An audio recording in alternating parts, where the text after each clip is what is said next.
Halo Sobat Qurani Marum yang terkasih, jumpa lagi bersama saya Pastor Yos Fernandes Pamatus dalam Renungan Harian Sabtu 24 Oktober 2020. Apa kabar? Saya berharap dan terus berdoa semoga Anda semua tetap dalam keadaan sehat, baik dan tetap semangat. Bapak Ibu, saudara-saudari yang terkasih, mari kita siapkan hati kita dan pikiran kita untuk bersama-sama mendengarkan dan merenungkan sabda Tuhan. Kita tandai diri kita dengan tanda kemenangan Kristus, dalam nama Bapa dan Putra dan Roh Kudus. Amin. Bacaan pertama hari ini diambil dari Surat Rasul Paulus kepada jemaat di Efesus, bab 4 ayat 7-16. Saudara-saudara, kepada kita masing-masing telah dianugerahkan kasih karunia menurut ukuran pemberian Kristus. Itulah sebabnya kitab suci berkata, tatkala naik ke tempat tinggi, ia membawa tawanan-tawanan, ia memberikan pemberian-pemberian kepada manusia. Bukankah ia telah naik, berarti bahwa ia juga telah turun ke bagian bumi yang paling bawah? Dia yang telah turun itu, dia pula telah naik jauh lebih tinggi daripada semua langit untuk memenuhi segala sesuatu. Dialah juga yang memberikan baik rasul-rasul maupun nabi-nabi, baik pewarta Injil, gembala umat maupun pengajar. Semuanya itu untuk memperlengkapi orang-orang kudus bagi tugas pelayanan, bagi pembangunan tubuh Kristus. Dengan demikian, kita semua akan mencapai kesatuan iman dan pengetahuan yang benar tentang anak Allah, kedewasaan penuh dan tingkat pertumbuhan yang sesuai dengan kepenuhan Kristus. Dengan demikian, kita bukan lagi anak-anak kecil yang diombang-ambingkan oleh rupa-rupa angin pengajaran atau oleh permainan palsu dalam kelicikan mereka yang menyesatkan. Sebaliknya, dengan berpegang teguh pada kebenaran dalam kasih, kita bertumbuh dalam segala hal menuju Kristus Sang Kepala. Daripadanya seluruh tubuh menerima pertumbuhannya, guna membangun diri dalam kasih. Itulah tubuh yang rapi tersusun dan diikat menjadi satu oleh pelayanan semua bagiannya, sesuai dengan kadar pekerjaan tiap-tiap anggota. Demikianlah sabda Tuhan. Syukur kepada Allah.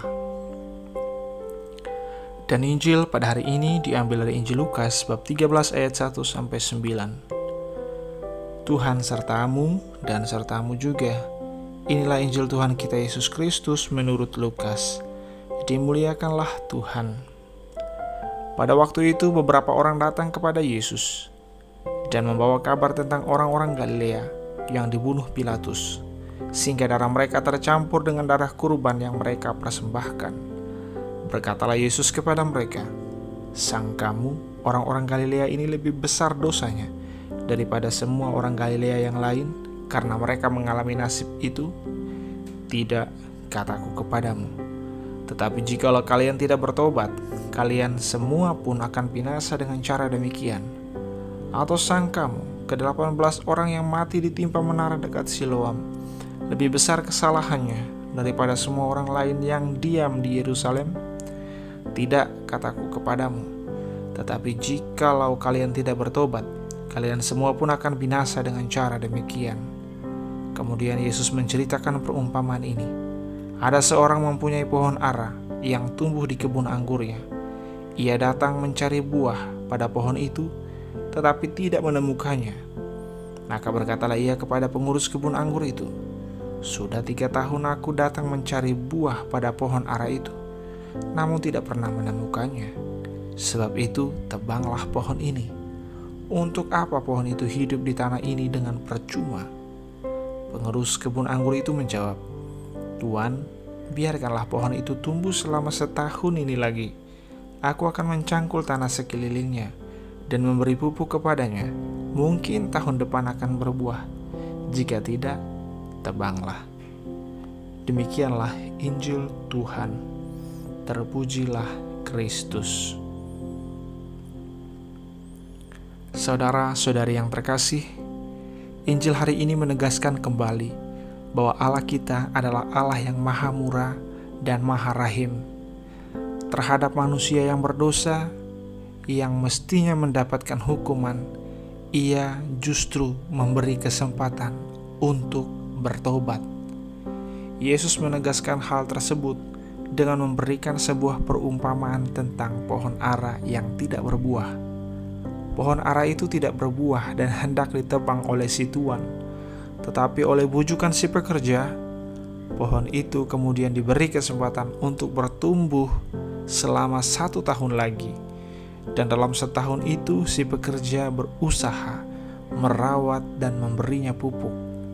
Bila tidak juga berbuah, maka kata si pekerja, pohon itu akan ditebang, boleh ditebang. Pohon ara itu adalah kita. Tuan kebun adalah Bapa di surga. Dan pekerja yang membujuk Tuan agar diberi kesempatan adalah Yesus, Putra Bapa. Dosa membuat kita tidak dapat membuahkan segala sesuatu yang diharapkan dan diinginkan oleh Allah. Sebenarnya kita ini layak untuk ditebang. Kita layak untuk mendapatkan hukuman. Tetapi oleh Yesus dan karena kasih karunia Allah sendiri, kita semua diberi kesempatan untuk berbalik dari segala kesalahan dan dosa menuju kepada Allah. Bertobat adalah sikap yang mestinya hidup dan tinggal dalam seluruh keseharian hidup kita. Ketika pagi ini kita masih dapat bangun dan menghirup udara segar, ucapkan syukur dan ingatlah bahwa hari ini adalah kesempatan yang Tuhan beri agar kita bisa memperbaharui diri dan membuahkan kasih serta kebaikan. Untuk dapat berbuah, kita perlu merawat dan memupuk diri kita dengan segala hal yang baik dan berguna untuk pertumbuhan dan perkembangan batin kita, hidup kita, sehingga dapat membuahkan kasih dan kebaikan seperti yang diharapkan oleh Tuhan. Apa yang dapat kita lakukan untuk merawat dan memupuk diri kita agar dapat berbuah? Ekaristi adalah pupuk yang paling penting untuk perkembangan hidup rohani kita. Devosi, rosario, novena, koronka, dan lain-lain, meditasi, baca kitab suci, dan lain-lain adalah bagian penting lainnya yang juga diperlukan untuk pertumbuhan dan perkembangan kehidupan rohani kita, sehingga dapat menghasilkan buah-buah yang diinginkan dan diharapkan oleh Allah sendiri. Sebaiknya kita mulai memperhatikan dan menyeimbangkan antara kehidupan jasmaniah dan rohaniah kita. Bekerja dan berusaha mencapai kehidupan yang sejahtera dan mapan tidak boleh membuat kita mengesampingkan kemapanan kehidupan rohani kita. Carilah kerajaan surga terlebih dahulu, maka yang lainnya akan ditambahkan kepadamu oleh Bapa di surga. Salam, Tuhan Yesus memberkati. Dalam nama Bapa dan Putra dan Roh Kudus. Amin.